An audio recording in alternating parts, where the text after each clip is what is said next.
오늘 우리에게 주시는 살아계신 하나님의 말씀은 신약성경 에베소서 4장 21절에서 24절까지의 말씀입니다. 에베소서 4장 21절에서 24절의 말씀입니다. 진리가 예수 안에 있는 것 같이 너희가 참으로 그에게서 듣고 또한 그 안에서 가르침을 받았을진대 너희는 유혹의 욕심을 따라 썩어져가는 구습을 따르는 옛사람을 벗어버리고 오직 너희의 심령이 새롭게 되어 하나님을 따라 의와 진리의 거룩함으로 지으심을 받은 새 사람을 입으라. 아멘. 우리가 예수 그리스도를 믿으면 우리는 하나님의 자녀로 구원받게 됩니다. 그리고 하나님 나라의 백성이 되죠. 그리고 그 하나님 나라의 백성들, 즉 천국의 시민들이 가지고 누리는 특권을 우리가 갖게 됩니다. 그래서 우리의 신분, 우리의 소속, 우리의 권리가 완전히 새롭게 바뀌는 겁니다.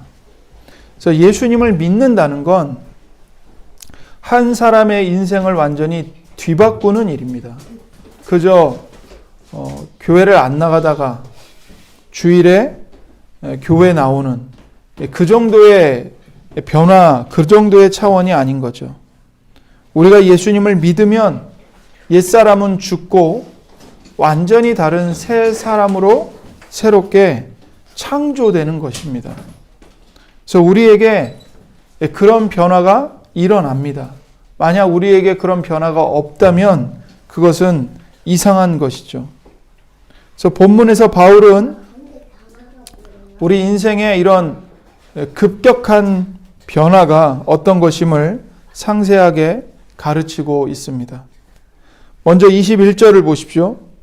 진리가 예수 안에 있는 것 같이 너희가 참으로 그에게서 듣고 또한 그 안에서 가르침을 받았을진대 이렇게 말합니다. 바울은 진리가 예수님 안에 있다고 말합니다. 바꿔 말하면 예수님 밖에는 진리가 있습니까? 없습니까? 없다는 말이죠. 진리는 오직 예수님 안에 있습니다. 그래서 이 진리는 단순히 어떤 지식에 관한 것이 아닙니다. 단순히 어떤 명제 정도가 아닙니다. 진리는 인격적인 것입니다. 이 진리 안에 죽음을 이기는 생명이 있습니다. 연약한 자를 다시 일으키는 능력이 있습니다. 감추어진 모든 것들을 보게 만드는 이 빛이 있습니다. 성경 전체에서 진리는 하나님을 가리키는 말이에요. 하나님. 그 말씀이 육신이 되어 진리가 이 땅에 오셨죠. 바로 예수님이십니다. 예수님 자신이 진리이십니다. 예수님 자신이 진리이시고 예수님의 영이신 성령님이 진리의 영이십니다. 사도 요한은 그래서 성령님을 진리 그 자체라고 말합니다. 그래서 진리는 예수님 안에 있습니다. 그리고 진리는 오직 예수님 한 분이십니다. 그런데 문제가 있죠. 인간이 그 진리이신 예수님을 알아보지 못한다는 겁니다. 예수님을 재판했던 빌라도가 자기 앞에 서 있는 예수님을 향해 이렇게 질문했습니다. 진리가 무엇이냐? 진리이신 예수님이 자기 눈앞에 서 계시는데 그 예수님께 진리가 무엇이냐고 질문을 합니다. 빌라도의 이 질문은 빌라도 개인의 질문으로 끝나는 것이 아니고 모든 인간의 상태와 실체를 보여줍니다. 인간은 진리이신 예수님을 두 눈으로 보고도 진리가 뭔지를 모릅니다. 진리 앞에서도 진리를 알아보지 못합니다. 만약 누군가가 진리이신 예수님을 알아보고 있다면 그것은 그 사람의 똑똑함이나 그 사람의 능력 때문이 아니고 오직 전적으로 하나님의 은혜로 말미암은 것입니다. 여러분과 저는 진리이신 예수님을 알아보죠. 예수님이 진리라는 것을 믿습니다. 이 세상의 모든 성도는 예수님이 곧 진리이고 그 진리이신 예수님은 한 분밖에 없다는 것을 믿고 압니다. 이것이 어떻게 우리의 능력으로 된 일입니까? 전적으로 하나님의 은혜를 선물로 받았기 때문에 예수님을 진리라고 알아볼 수 있고 믿고 신뢰할 수 있는 것이죠. 그래서 21절 앞부분에 진리가 예수 안에 있는 것 같이 이렇게 말합니다. 진리가 예수님 안에 그대로 있다는 것입니다. 적지 않은 사람들이 하나님의 진리를 그대로 수용하지 않고 자기 입맛에 맞게 바꿉니다. 성경에서 듣고 싶은 부분들은 귀 기울여 듣고 내 마음을 찌르거나 내 마음과 맞지 않으면 듣지 않습니다. 거부합니다. 그래서 자기 생각으로 자기 기분에 따라 하나님의 말씀을 수용할 것인지 버릴 것인지를 자기 마음대로 선택을 하는 거죠. 그래서 내가 사는 이 시대의 정신, 문화, 다른 사람들의 생각들, 여론에 하나님의 말씀이 부딪히면 어떻게 해요? 그 말씀을 외면해 버립니다. 눈 감아 버립니다. 불편하고 힘들고 거스르는 것이기 때문에 그 말씀을 마음속에서 삭제시켜 버립니다. 그러나 예수님 안에 있는 진리를 그대로 듣고 배우지 않으면 우리는 온전한 하나님의 사람으로 성숙할 수 없고 성장할 수 없습니다. 그렇게 되면 진리의 공동체인 교회도 인간적인 공동체로 변할 수밖에 없습니다. 변질될 수밖에 없습니다. 에베소 교회 성도들은 예수님에게서 듣고 또한 예수님 안에서 가르침을 받았다고 바울은 말합니다. 우리는 듣는 것과 배우는 것을 통해 진리를 만나고 진리에 이르게 됩니다. 여러분, 성도는, 신자는 배우는 사람입니다. 신자는 늙어 죽을 때까지, 이 세상을 떠날 때까지 날마다 배우면서 성장하는 사람들이에요. 배우지 않으면 성장할 수 없습니다. 배우지 않으면 어른이 될 수 없습니다. 정신적인 유아의 상태에 멈춰버리게 됩니다. 그러면 신자는 무엇을 배우는 사람입니까? 그리스도를 배우는 사람이에요. 그리스도를 배우는 사람이에요. 그래서 신자는 날마다 예수 그리스도를 배워야 합니다. 예수 그리스도를 배움으로써 자기의 죄를 날마다 회개하고 죄에서 멀어져야 되고 내 안에 있는 이 이기심, 나를 가장 최고로 중요하게 여기는 자기 중심성, 이것을 날마다 죽여야 합니다. 이건 그냥 되는 일이 아니에요. 날마다 그리스도를 배움으로써만 가능한 일입니다. 그래서 교회는 그리스도를 배우는 공동체예요. 교회는 배우는 공동체입니다. 교회 안에 가르치는 게 없고 배우는 게 없다면 그 교회는 죽어갈 수밖에 없습니다. 교회는 그리스도를 가르치고 그리스도를 배워야 합니다. 예수님에 관한 말씀을 듣고 배우면 믿음이 생겨요. 믿음은 그냥 생기는 게 아닙니다. 기적을 본다고 해서 믿음이 생기는 게 아니고요. 병고침을 받는다고 믿음이 생기는 거 아닙니다. 갑자기 부자가 됐다고 해서 믿음이 생기는 거 아닙니다. 믿음은 하나님의 말씀을 귀 기울여 듣고 배울 때에 믿음이 생겨요. 그 믿음으로 말미암아 우리는 예수님을 만나게 되고 예수님과 하나가 되고 진리이신 예수님 안에 우리가 들어가게 되는 겁니다. 사랑하는 성도 여러분, 하나님의 말씀에 귀를 기울이십시오.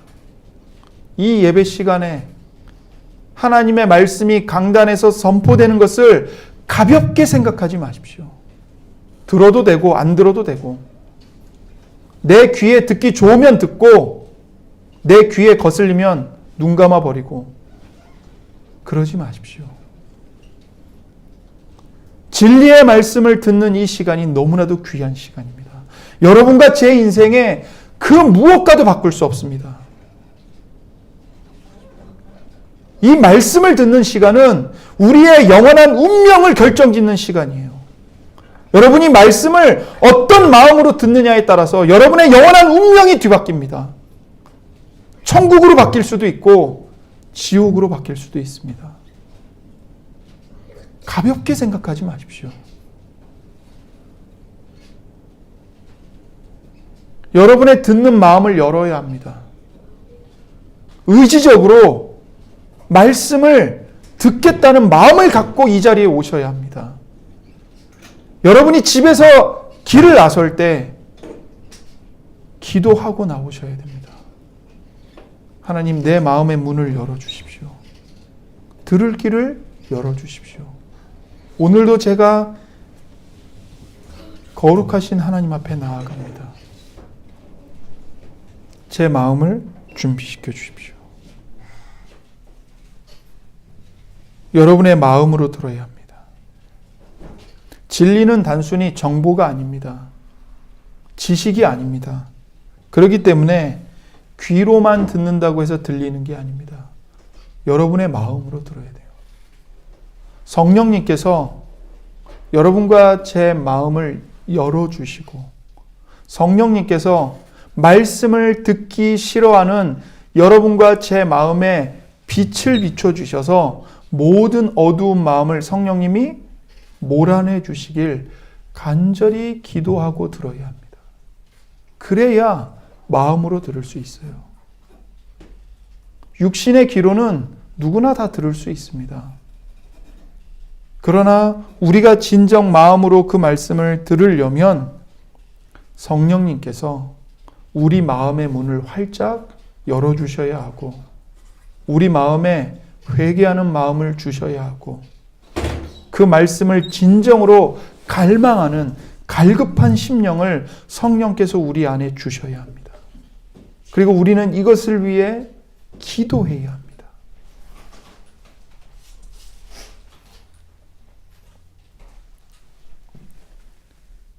그래서 우리는 마음을 다하고 목숨을 다하고 힘을 다하고 뜻을 다하여 하나님의 말씀을 들어야 하고 그 말씀을 배워야 하고 그 말씀을 마음에 늘 간직하며 살아야 하고 내 마음에 담아놓은 이 말씀을 늘 꺼내서 묵상해야 됩니다. 묵상해야 됩니다. 여러분이 이 본문 말씀을 그냥 한 번 읽고 지나가지 마시고 예배가 마치고 나서 집에 돌아가셔서 이 본문의 말씀을 반복해서 읽으십시오. 암송하십시오. 한 주간의 삶의 순간순간에 이 본문의 말씀을 꺼내서 묵상하십시오. 그렇게 우리의 전 인격이 동원되어야 합니다. 생각해야 되고 그 말씀을 따라 말해야 되고 그 말씀으로 내 삶의 행위를 점검해 봐야 합니다. 우리가 그렇게 예수님의 진리를 있는 그대로 듣고 배우고 그 말씀을 우리 마음에 받아들였다면 전 인격적인 변화가 우리에게 일어나게 됩니다. 22절을 보십시오. 너희는 유혹의 욕심을 따라 썩어져가는 구습을 따르는 옛사람을 벗어버리고, 이렇게 말씀합니다. 우리가 예수님의 말씀을 진실하게 믿음으로 듣는다면 우리에게 어떤 변화가 일어납니까? 옛사람을 벗어버리게 됩니다. 그 옛사람은 어떤 옛사람이에요? 유혹의 욕심을 따라 썩어져가는 구습을 따르는 옛사람입니다. 예수님을 믿기 이전에 내 욕심을 따라 살았던 내 과거의 삶, 세상이 말하는 것들에 현혹되어서 세상과 똑같은 가치관, 세상과 똑같은 인생관, 세상과 똑같은 행복, 그것들을 따라 살았던 옛사람, 그 옛사람을 벗어버리게 됩니다.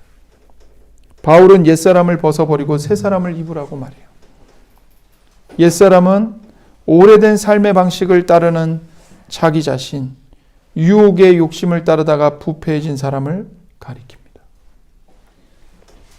옛사람을 벗어버리는 방법은 예수님을 믿기 전까지 익숙했던 삶의 방식을 버리는 겁니다. 예수님을 믿기 이전에 내가 따랐던 유혹과 욕심을 끊어내는 겁니다.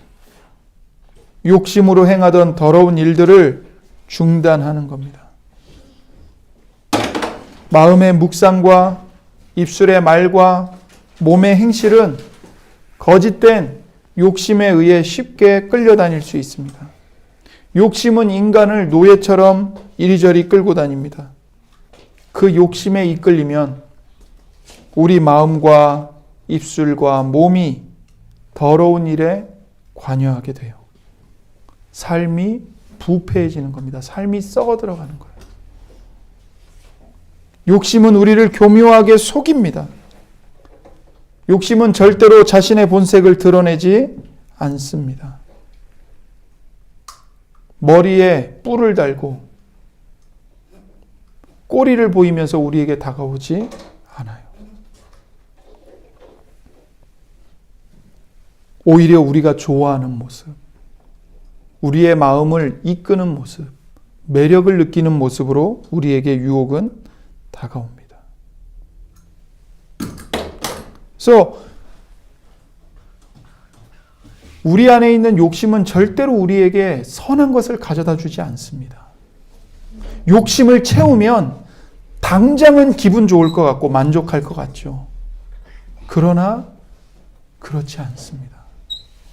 처음에는 달게 느껴졌던 것이 쓴 걸로 뒤바뀌어 버립니다. 우리 영혼을 죽입니다. 그런데도 욕심은 우리를 유혹해요. 우리가 내 욕심을 만족시키면 행복할 것처럼 속입니다.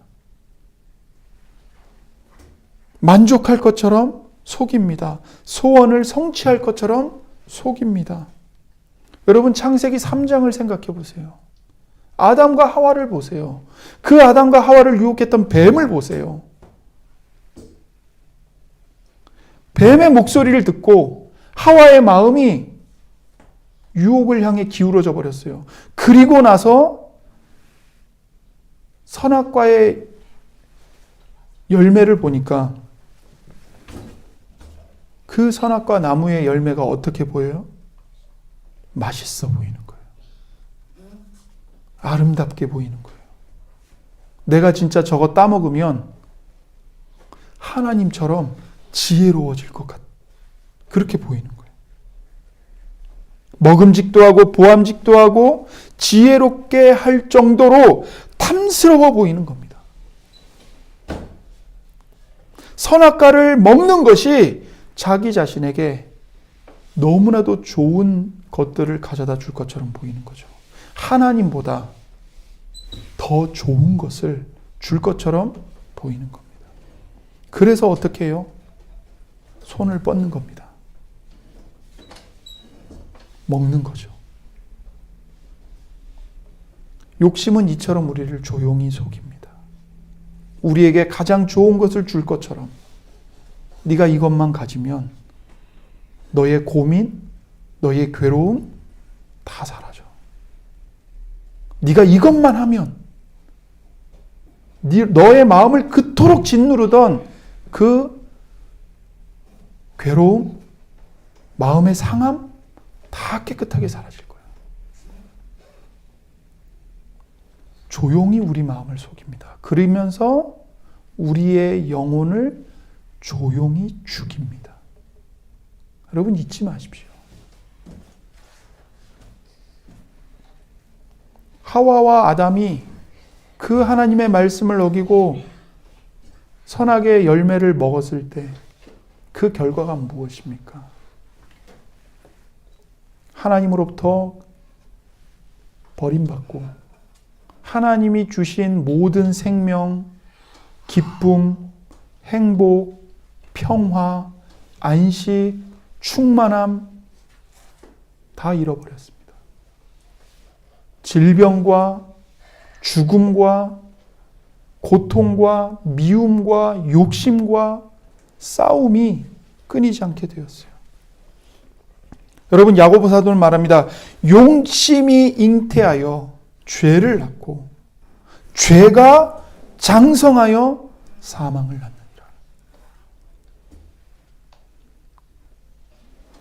여러분과 제 마음에 욕심이 잉태되면 그 욕심은 가만히 있는 게 아니고 그 욕심이 우리 마음속에서 자라나서 죄를 낳게 됩니다.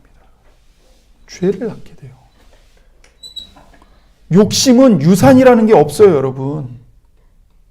우리 인생엔 유산이 있죠.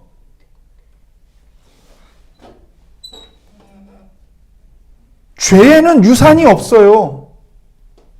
욕심이 잉태되면 반드시 죄가 출생돼요. 욕심을 죽여야만 합니다. 죄가 장성하면요, 사망을 낳습니다. 사망에 이릅니다. 사랑스러운 아이가 산모의 배에 잉태돼서 10개월간 조용히 서서히 자라듯이 우리 마음속에, 우리의 뱃속에 잉태된 욕심도 조용히 서서히 자랍니다.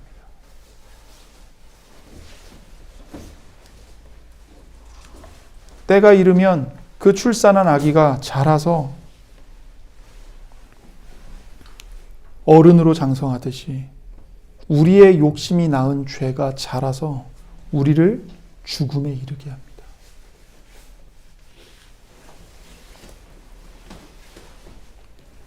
욕심이 때가 이르면 우리를 죄악의 늪에 던져버립니다. 장성한 죄가 우리를 죽음의 벼랑 끝에 내던져버립니다. 그러면 이러한 죄를 죽일 수 있는 방법이 뭘까요? 다른 방법이 없습니다. 성령님을 따라가는 수밖에 없습니다. 육체의 욕심을 죽이는 방법은 성령의 소욕을 따르는 겁니다. 모든 신자 안에는 성령님이 거하십니다. 내 안에 거하시는 성령님의 소원, 성령님이 뭘 기뻐하시는지, 무엇을 즐거워하시는지, 무엇을 간절히 소원하시는지, 그 성령 하나님의 소원을 따라 살 때에 육체의 욕심은 반드시 죽습니다.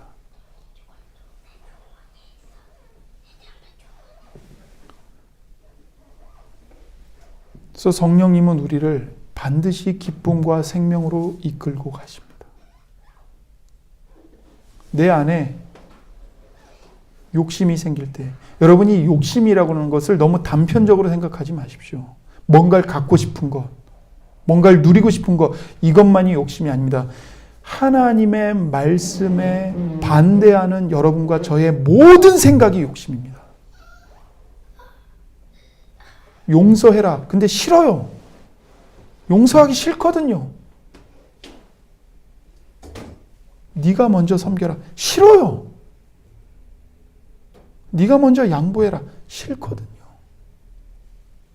거기에 반대하는 모든 생각, 그게 다 욕심이에요. 내가 언제까지 저 인간을 참아줘야 됩니까? 내가 언제까지 겸손해야 됩니까? 하나님의 말씀에 충돌되는 모든 생각이 욕심이라고. 하나님 말씀대로 장사하면 망할 것 같은데요. 하나님 말씀대로 다른 사람들을 대하면 저는 바보가 되는데요. 거기에 대항하는 모든 생각이 욕심이라고요.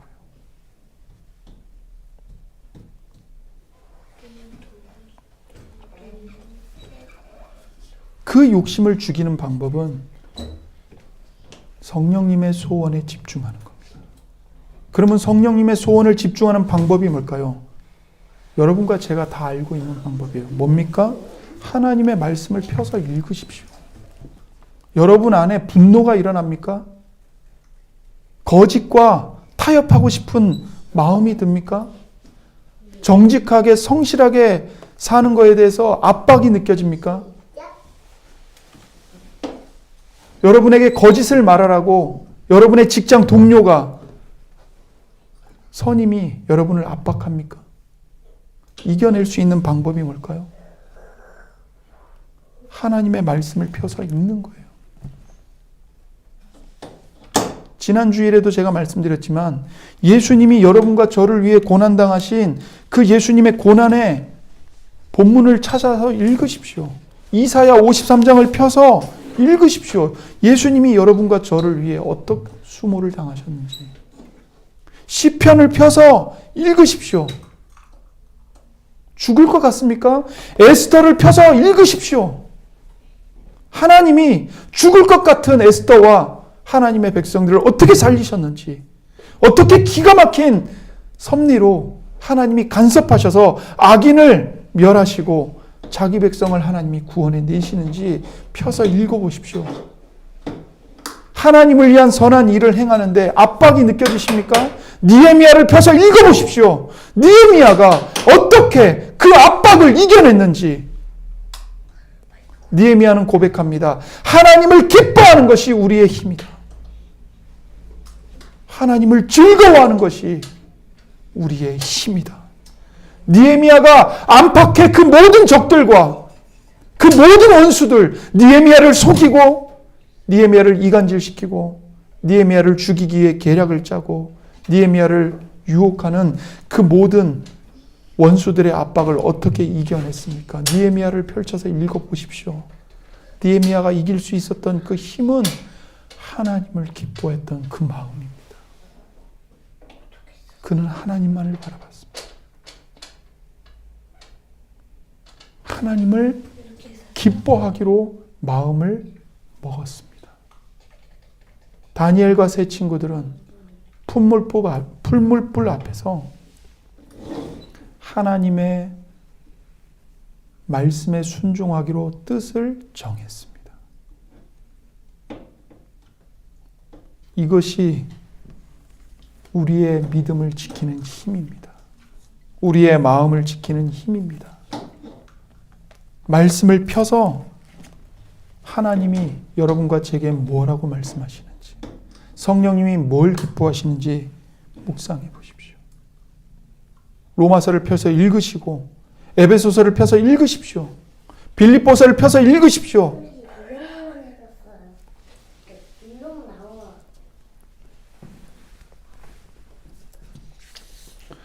사랑하는 성도 여러분, 우리의 안목과 서원을 너무 신뢰하지 마십시오.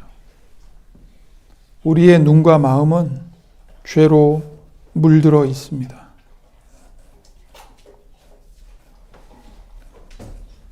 우리의 마음과 눈은요, 죄에 길들여져 있어요. 죄에 의해 길들여져 있는 자신의 소원, 자신의 안목을 따라가면, 그리고 그것을 괜찮다고 여기면 우리는 예수님을 믿기 이전에 옛사람의 삶의 방식을 따라 걸어갈 수밖에 없습니다. 여기 구습이라고 나와 있잖아요. 썩어져가는 구습. 이 구습을 다른 말로 하면 옛사람의 삶의 방식입니다. 옛사람이 추구하는 삶의 소원, 목적, 그리고 그 목적을 이루기 위해 옛사람이 취하는 모든 행동 방식, 이걸 뜻하는 거예요. 그것을 구습이라고 지금 표현을 했어요. 근데 그것은 썩어져가는 구습입니다. 여러분과 제게 절대로 생명을 주지 않아요. 영혼을 썩게 만들고 우리의 삶을 썩게 만듭니다.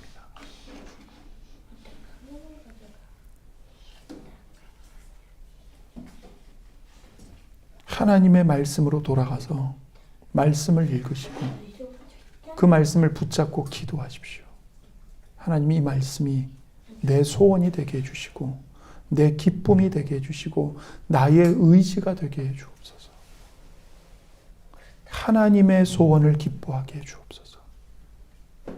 성령의 소원을 따라 사는 것만이 육신의 욕심을 죽이는 길이라는 것을 절대로 잊지 마시기 바랍니다.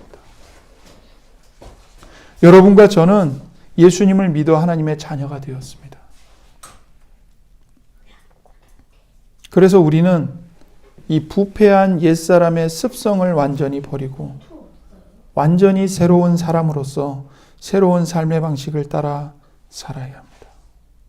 23절을 보십시오. 오직 너희의 심령이 새롭게 되어, 이렇게 말합니다. 바울은 먼저 우리의 심령이 새롭게 되어야 한다고 말합니다. 우리의 심령이 새롭게 되는 것은 성령께서 우리의 심령을 새롭게 하시는 것 말고는 방법이 없습니다. 이것은 이미 구약에서 예언되었던 말씀이에요. 에스겔 36장에 새 영을 너희 속에 두고 새 마음을 너희에게 주되 너희 육신에서 굳은 마음을 제거하고 부드러운 마음을 줄 것이며 또 내 영을 너희 속에 두어 너희로 내 율례를 행하게 하리니 너희가 내 규례를 지켜 행할지라. 성령님은 우리의 굳은 마음을 제거하시고 우리의 마음을 부드럽게 하시는 분이십니다. 그런 식으로 새로운 영과 새로운 마음을 우리에게 주시는 분이세요. 그리고 그렇게 새롭게 된 우리의 영과 마음 안에 성령님은 친히 내주하십니다. 우리가 새 마음과 새 영을 가지고 성령님의 도우심을 구하며 성령님의 도우심을 힘입어 하나님의 말씀을 지키는 새로운 삶을 살게 되는 것입니다. 24절을 보십시오. 심령이 새롭게 되는 것의 구체적인 내용이 무엇인지 24절에 나옵니다. 하나님을 따라 의와 진리의 거룩함으로 지으심을 받은 새 사람을 입으라. 심령이 새로워진 사람은 하나님을 따라 지어진 자예요. 그래서 여러분, 신자는 단순히 멋있는 사람이 아닙니다. 그냥 인격이 어느 정도 훌륭해진 사람이 아닙니다. 신자는 어떤 사람이냐? 새롭게 재창조된 사람이에요. 재창조된 사람. 그냥 삶의 어떤 나쁜 부분을 개선한 정도가 아닙니다. 행동 하나를 바꾼 정도가 아닙니다. 마음씨 하나를 고쳐먹은 정도가 아니에요. 전 인격이 하나님에 의해 새로 창조된 사람입니다. 그 사람이 신자예요. 그래서 새 사람은 이 시대의 풍조를 따르지 않습니다. 세상이 강조하는 것, 세상이 주목하는 것, 세상이 매료되는 것, 세상의 의미를 부여하는 것에 이끌리는 사람이 아닙니다. 주님께서 주목하시는 것을 보고 주님께서 싫어하시는 것을 싫어하고 주님이 기뻐하시는 것을 기뻐하고 주님께서 원하시는 것을 소원하는 사람입니다. 그래서 주님께서 강조하시는 것을 강조하고 주님께서 있기를 원하시는 그곳에 머무는 사람, 그 사람이 새 사람이에요. 새 사람은 시대의 유행에 휩쓸리는 자가 아닙니다. 오히려 시대의 문제를 읽어내는 사람입니다. 여러분, 우리가 겪고 있는 경제난, 청년 실업의 문제, 양극화, 정치적인 대립, 이런 게 진짜 문제가 아니에요. 물론 그런 것들이 중요하지 않다는 게 아닙니다. 심각한 문제입니다. 그러나 우리가 고민하는 뉴스에서 보는 그런 사회적인 문제, 정치적인 문제들은 현상에 불과합니다. 본질은 따로 있어요. 문제의 근원은 따로 있습니다. 단순히 문제의 표피만을 보고 왈가왈부할 게 아니라 그 심층에 있는 문제의 근원으로 뚫고 들어가야죠.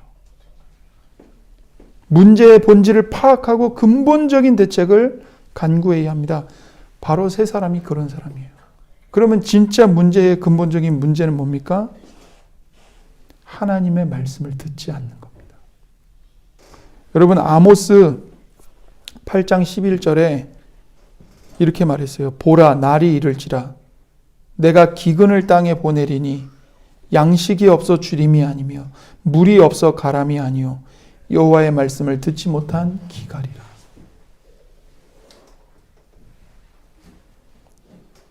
굶주림의 원인은 분명히 양식이 없는 거예요.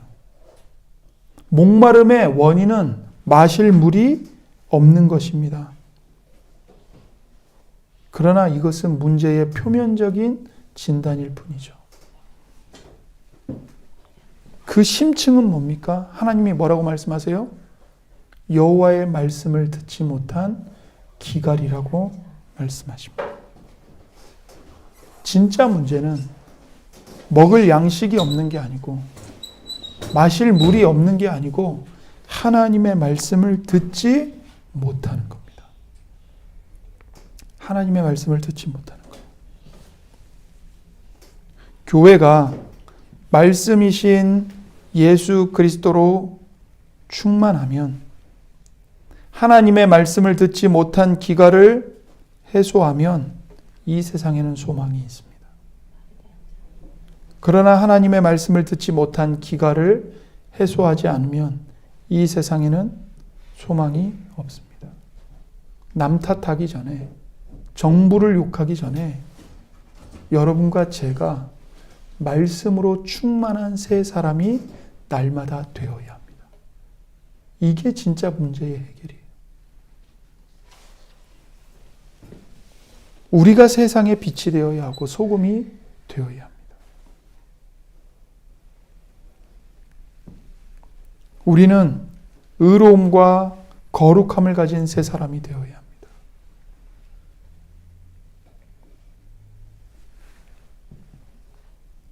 바울은 예수 그리스도께서 친히 우리의 의로움과 거룩함이 되셨다고 말합니다. 고린도전서 1장 30절에 너희는 하나님으로부터 나서 그리스도 예수 안에 있고 예수는 하나님으로부터 나와서 우리에게 지혜와 의로움과 거룩함과 구원함이 되셨으니 이렇게 말하죠. 우리가 주님 안에 거하여 주님의 의로움과 거룩함이 우리의 의로움과 거룩함이 되었다는 것입니다. 아담의 죄로 인해 파괴된 하나님의 형상이 예수 그리스도로 말미암아 회복되는 거죠. 예수님을 믿는 모든 신자는 이러한 은혜를 이미 받은 사람입니다. 예수님 안에 들어가 있고 예수님이 우리 안에 들어오셔서 우리 안에 하나님의 형상이 회복되고 의로움과 거룩함이 회복되어져 가고 있는 겁니다. 그러니 우리는 날마다 하나님의 말씀을 가까이 하고 묵상하고 기도하며 나의 죄를 회개함으로 의와 거룩함으로 지으심을 받은 새 사람으로 살아가기를 힘써야 하는 것입니다. 사랑하는 성도 여러분, 하나님 앞에서 의로운 사람이 되십시오. 거룩한 사람이 되기를 힘쓰십시오. 어제 넘어졌다고 해서 오늘을 포기하지 마십시오. 지난 10년을 넘어졌다고 해서 오늘을 포기하지 마세요. 지나간 시간은 예수님 발 앞에 다 내려놓으십시오. 여러분이 과거에 어떤 결단을 했고 어떤 실패를 했고 십자가 아래 다 묻으십시오. 십자가의 보혈은 어제나 오늘이나 동일하게 흐르고 있습니다.